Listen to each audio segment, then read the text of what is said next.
Bonsoir à tous et bienvenue si vous nous rejoignez sur la nouvelle chaîne ivoirienne. Voici les titres de l'actualité. L'immunité parlementaire de Guillaume Soro a été levée hier, ainsi que celle de 5 députés de sa mouvance. Tous sont accusés d'atteinte à la sûreté de l'État. La réponse du camp Soro à suivre dans un instant. Les évêques de Côte d'Ivoire se disent préoccupés avant la présidentielle d'octobre 2020. Dans un communiqué, ils exigent le retour des exilés, la libération de tous les prisonniers politiques. Et procès historique aux États-Unis. Ce mardi, l'accusé s'appelle Donald Trump. Première audience ce jour au Sénat sous contrôle républicain. Le président américain évoque une farce. Vous le verrez. L'immunité parlementaire de Guillaume Soro et de 5 députés a été levée hier, lundi, lors d'une réunion du bureau de l'Assemblée nationale. Une décision qui ouvre la voie à leur jugement. Le parti de l'ancien Premier ministre a réagi dans la foulée, qualifiant ces décisions de forfaitaires. Les précisions de Salif Yadekoué. Le bureau de l'Assemblée nationale de Côte d'Ivoire a levé lundi l'immunité parlementaire de Guillaume Soro et de 5 autres députés ivoiriens accusés d'atteinte à l'autorité de l'État, une procédure qui ouvre la voie à un jugement de ses élus. Dans ce communiqué du Parlement, il est précisé que cette décision fait suite à la requête du groupe parlementaire du parti au pouvoir, le Rassemblement des oufouettistes pour la démocratie et la paix. Article 1. La requête du groupe parlementaire RHDP demandant la levée de l'immunité parlementaire des députés Camara Loukimane, Kando Soumaoro, Lobognon Anima Alain Michel, Soro Kanigi Mamadou, Soro Kibafori Guillaume et Yao Soumaïla est recevable. Article 2. L'immunité parlementaire des députés ci-dessus cités est levée suite à un vote au scrutin secret des membres du bureau de l'Assemblée nationale, conformément à l'article 49 de règlement de l'Assemblée nationale. Pour sa part, le mouvement politique de Guillaume Soro, Génération et Peuple solidaire, GPS, par la voix de maître Afoussiata Bambalamine, depuis Paris, évoque une forfaiture. Depuis la fondation de l'État de Côte d'Ivoire et la naissance du corps législatif ivoirien, jamais une telle forfaiture dans laquelle un groupe d'hommes et de femmes entérine le piétinement des règles minimales de droit et de procédure parlementaire ne s'était déroulée au sein de l'Assemblée nationale. Depuis le 23 décembre dernier, après son retour avorté à Abidjan, la justice ivoirienne a lancé un mandat d'arrêt international contre Guillaume Soro pour atteinte à l'autorité de l'État, recel de détournement de deniers publics et blanchiment de capitaux. 15 de ses proches, dont des députés, ont été également arrêtés. L'ancien président de l'Assemblée nationale, qui s'est par ailleurs déclaré candidat à la prochaine présidentielle de 2020. Et dans ce contexte d'année électorale, les évêques de Côte d'Ivoire appellent à la réconciliation nécessaire et urgente des forces politiques. C'était ce dimanche à l'issue de la 114e édition de leur assemblée plénière. Pierre Divomela. L'Église catholique de Côte d'Ivoire a fait part de sa préoccupation face à la situation sociopolitique du pays. À l'issue de la 114e assemblée plénière tenue dans le diocèse de Korogo, les évêques de Côte d'Ivoire ont rappelé les mutineries qui ont ébranlé le pays en 2017 et les affrontements interethniques, notamment ceux de Béoumi, en 2019, avec des pertes en vie humaines.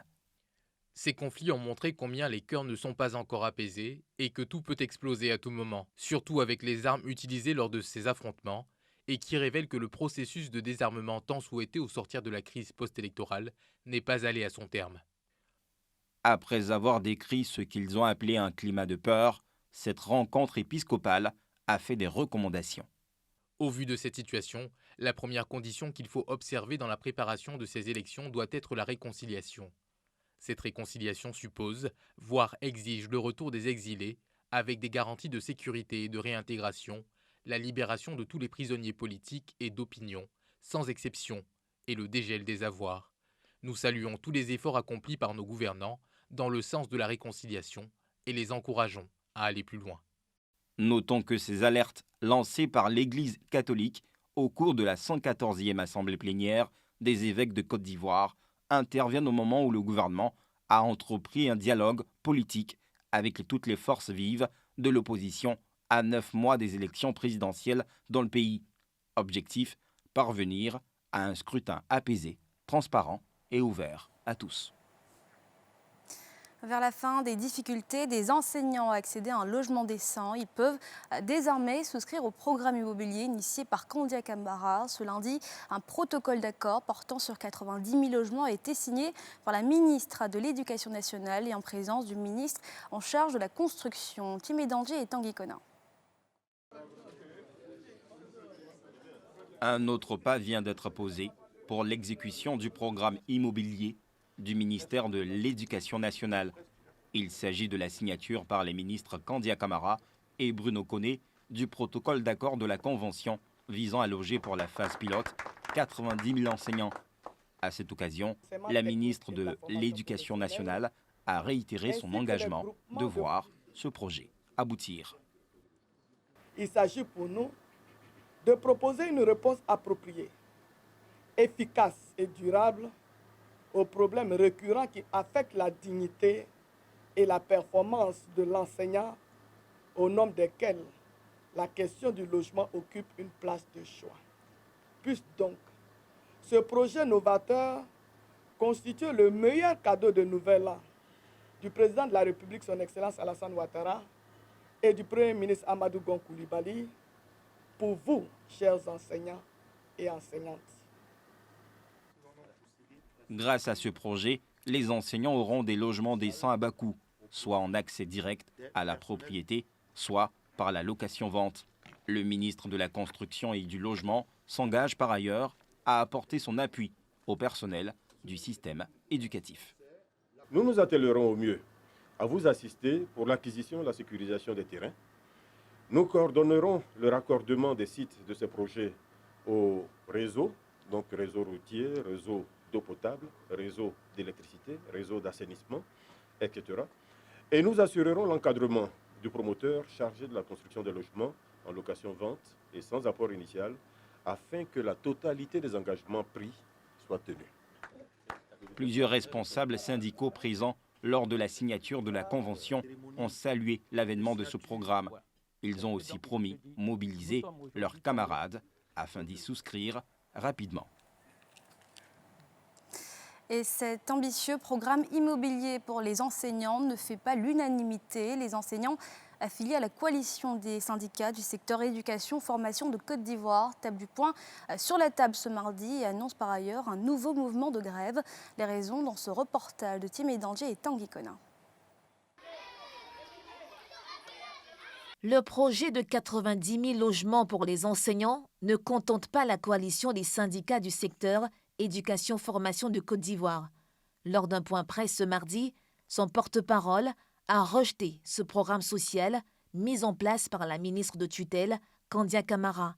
Selon lui, l'attente des enseignants, c'est la revalorisation de l'indemnité de logement.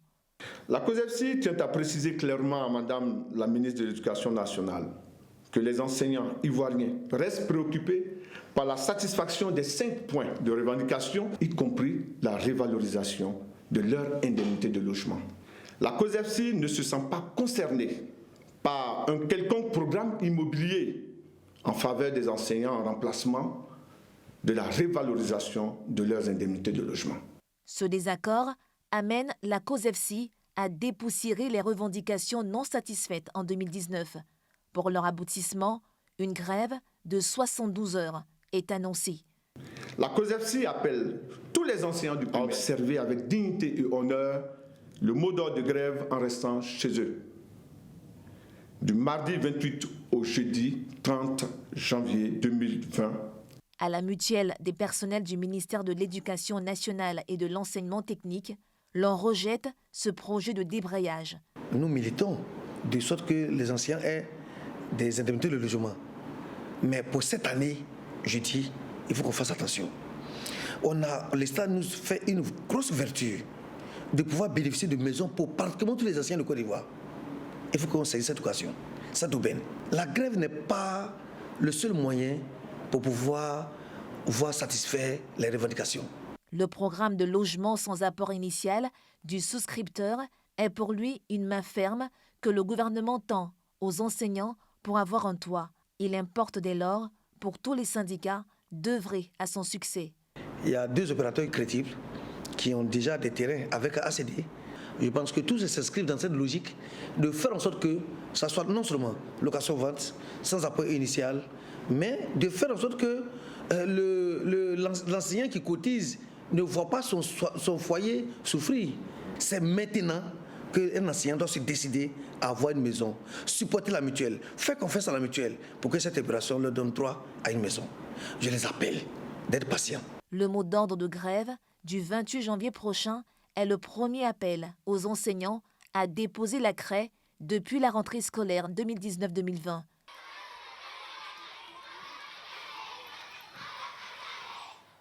Les habitants du quartier populaire d'Adjoufou, qui jouxte l'aéroport d'Abidjan, commencent à vider leur maison, ne sachant vraiment pas où aller. Leurs logements sont condamnés à être rasés d'ici le mois de mars, en vue d'instaurer un périmètre de sécurité autour des pistes de l'aéroport.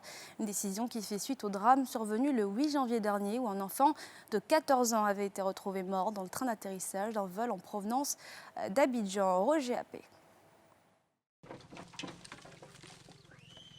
Toiture démontée, valises dans les brouettes. Les populations du quartier Adjoufou dans la commune de Port-Boué abandonnent leur domicile avant qu'il ne soit rasé. Une situation qui intervient après la décision des autorités ivoiriennes d'instaurer un périmètre de sécurité autour de l'aéroport. La mort dans l'âme, elle dépeigne la situation. Nous avons construit un terrain, nous avons acheté un terrain, nous avons construit là-dessus. Vous avez cassé. Nous sommes venus louer une maison. Mais quand même, encore, vous allez casser encore. Où allons-nous aller? Où? C'est pas où il faut aller. Il n'y a pas de maison. Et maintenant, quand tu vas de l'autre côté, comme c'est qu'on nous casse, ils augmentent encore l'argent. Nous aussi, on n'a pas l'argent. 50 000, 80 000. Actuellement, 80 000, on va trouver ça où? Nos enfants même ne vont plus à l'école. Le déguerpissement de cette zone par les autorités ivoiriennes intervient après la découverte du corps de Laurent Barthélémy à Néguibaï, un enfant de 14 ans retrouvé mort dans le train d'atterrissage d'un vol à destination de Paris. Les habitants avaient été informés de quitter la zone avant l'arrivée des bulldozers. Abdiqués, ils s'inquiètent pour le devenir de leurs enfants. Où vous voulez que nous partons? Il y a des élèves ici, il y a des élèves qui sont classe des amis. Il y a des élèves qui fréquentent. Vous allez casser là. Comment vous allez faire? Moi-même, je suis élève, je suis en classe des amis. Vous allez me déloger. Comment je vais faire pour étudier? Comment? Arrêtez ça, ayez pitié de nous. Regardez comment nous vivons. L'opération de déguerpissement va permettre aux autorités ivoiriennes de récupérer 200 mètres de terrain à partir de la clôture de l'aéroport afin d'éviter que d'autres drames ne se produisent. Intéressons-nous à présent à ce changement qui va toucher plusieurs milliers d'usagers de transport public. À partir du 1er mars prochain, les tickets seront supprimés dans certains services de la SOTRA, à savoir les bus navettes, les express et les 8 bus. Une décision qui soulève de nombreuses incompréhensions chez les populations. Sur le terrain, Roger Appé et Mathurin Badet. D'ici à fin janvier, les usagers qui empruntent les bus express, le 8 bus et les navettes devront se munir de leur carte Liberté afin d'avoir accès au service de la SOTRA. Les tickets ne seront plus valables à compter du 1er mars 2020. Une décision de la Direction générale pour moderniser et améliorer le service. La carte dite Liberté. Cette carte, elle passe dans tous les types d'activités de la SOTRA. Je le répète, cette mesure ne concerne que le 8 bus, l'express et les navettes. Elle ne concerne pas le service public du Monbus. Ça veut dire quoi? Celui qui n'emprunte pas les navettes, qui n'emprunte pas les express, qui n'emprunte pas les 8 bus, mais qui emprunte le Monbus, mais les deux types de paiement lui sont autorisés. Cette mesure, bien qu'utile, n'est pas du goût de tous les usagers. Je préfère payer les tickets personnellement parce que je trouve que la carte n'est pas forcément nécessaire. Surtout qu'on m'a dit qu'on devait à chaque fois recharger. Si un jour tu veux prendre le bus, que tu n'as pas eu le temps de recharger ta carte, tu ne peux pas prendre le bus. Puisqu'il n'y a plus de tickets aussi, tu es obligé d'utiliser un autre moyen de transport. Et si tu n'as pas les moyens de ce moyen de transport-là, c'est compliqué. La mise en œuvre de ce nouveau mode de transport rencontre déjà des difficultés sur le terrain. Cet usager n'a pas pu emprunter le bus. Sa carte, bien que rechargée, n'est plus fonctionnelle. Il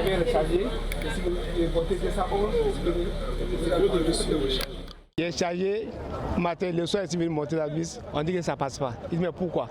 On a qu'à s'inspirer. Il dit mais comment ça? Il y a l'argent dedans, il a envoyé le semaine pour montrer. On m'a dit de faire le rang pour faire. Ok, il n'a pas le temps. Et si je fais des NDG, il n'est pas quitté là pour venir m'arrêter ici pour dire que non, je vais faire mon 4 et puis s'inspirer. Chaque mois, il met 20 000 francs dedans pour le mois. Actuellement, il reste 12 000 dedans, mais je ne peux pas utiliser. Je suis obligé de payer l'argent tous les jours dans ma pause. En mettant en œuvre cette mesure, la Sotra veut digitaliser et moderniser ses services afin d'éviter le problème de monnaie. La carte Liberté vient donc régler ce problème. Du sport maintenant avec le tirage ce jour des qualifications Afrique de la Coupe du Monde 2022. Comme vous pouvez le voir sur ce tableau, la Côte d'Ivoire affrontera le Cameroun, le Mozambique et le Malawi dans le groupe D. À savoir que le vainqueur de chacun des 10 groupes sera qualifié pour un ultime tour en forme de barrage aller-retour. Les 5 vainqueurs disputeront ensuite le Mondial 2022 qui se déroulera au Qatar. Du sport, toujours avec la Fédération ivoirienne de basketball qui prépare activement l'élection de son prochain président. 3 candidats sont en lice pour ce poste. Salif Yaleko et Armel Zozo. 3 candidats pour le poste de président de la Fédération ivoirienne de basketball qui renouvellera ses instances ce samedi au cours d'une assemblée générale. Il s'agit de Mathieu Agui-Miezan, le président sortant, Mahama Koulibaly, président de club, et Blaise Timoko Koulibaly, membre du bureau sortant. À quelques jours de ce rendez-vous, qui se tiendra au Palais des Sports de Treichville, la commission électorale conduite par les anciens présidents de cette fédération a fait le point face à la presse. Il y a l'Assemblée générale bilancielle et l'Assemblée générale élective.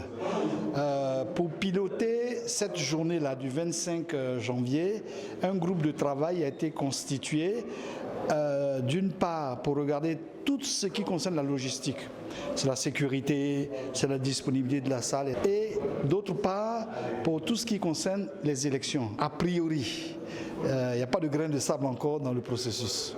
Pour le président de ce processus électoral, seul l'intérêt du basketball doit être privilégié dans cette élection. J'espère que tous ceux qui viennent participer, qui aiment le basketball et qui vont venir certainement ce jour-là, trouveront leur satisfaction dans le programme ou les programmes des candidats et permettront, chacun au niveau où il se trouve, d'élever le basketball, le sport que nous aimons tous. Essayer de désarmer un peu les passions qui ne manquent jamais de se créer en pareilles circonstances. Mathieu Agui-Miezan dirige cette fédération depuis le 6 janvier 2016. C'est la 3e fois qu'un tel procès a lieu dans la capitale américaine. Après Andrew Johnson et Bill Clinton, c'est au tour de Donald Trump de faire l'objet d'un procès en destitution. Une première audience a débuté ce mardi à Washington. Yéli Traoré nous donne des précisions sur les faits qui lui sont reprochés. Le procès en destitution de Donald Trump a débuté ce mardi 21 janvier. Le président américain est accusé d'abus de pouvoir et d'entrave à la bonne marche du Congrès. Au cœur du scandale, un coup de téléphone en juillet dernier, au cours duquel il aurait demandé à son homologue ukrainien, Volodymyr Zelensky, d'enquêter sur Joe Biden, son adversaire démocrate et potentiel candidat à la présidentielle de novembre 2020. Les démocrates, majoritaires à la Chambre des représentants, ont mené l'enquête en destitution, accusant le président américain d'avoir exercé un chantage sur le président ukrainien. Il aurait menacé de bloquer une aide militaire si le pays ne lance pas une enquête sur Joe Biden et son fils Hunter. La présidente de la Chambre des représentants, Nancy Pelosi, évoque une atteinte à la Constitution et une violation du serment présidentiel, des faits suffisamment graves pour enclencher une destitution. Ce qui est en jeu ici, c'est la Constitution des États-Unis. Voilà l'objectif d'une mise en accusation. Le président a violé son serment, a affaibli notre sécurité nationale, a mis en péril l'intégrité de nos élections, a tenté d'utiliser le processus d'affectation de crédit comme un distributeur de billets privés pour accorder ou retenir des fonds accordés par le Congrès à son avantage personnel et politique. C'est ce que les sénateurs devraient examiner. Depuis Davos, où il se trouve en visite aujourd'hui, le président Donald Trump qualifie son procès de farce et évoque Une chasse aux sorcières qui dure depuis des années. Nous sommes ici pour rencontrer les leaders mondiaux, les personnes les plus importantes du monde. Et nous ramenons des contrats formidables aux États-Unis. Je vais faire un discours et nous allons bientôt partir. Mais je pense que c'est très important. Le reste n'est qu'une farce. C'est la chasse aux sorcières qui dure depuis des années et franchement, c'est honteux. Les sénateurs à majorité républicain qui deviennent les juges du procès devront déterminer si Donald Trump est bien coupable d'abus de pouvoir et d'entrave à la bonne marche du Congrès. Un rendez-vous historique. Il s'agit du 3e procès en destitution d'un président américain après Andrew Johnson en 1868 et Bill Clinton en 1999. Ce journal a été réalisé par l'ensemble de la rédaction. Merci de l'avoir suivi. Retrouvez demain Olivia Rassouba pour un nouveau rendez-vous de l'actualité. Je vous souhaite à tous une très bonne fin de soirée.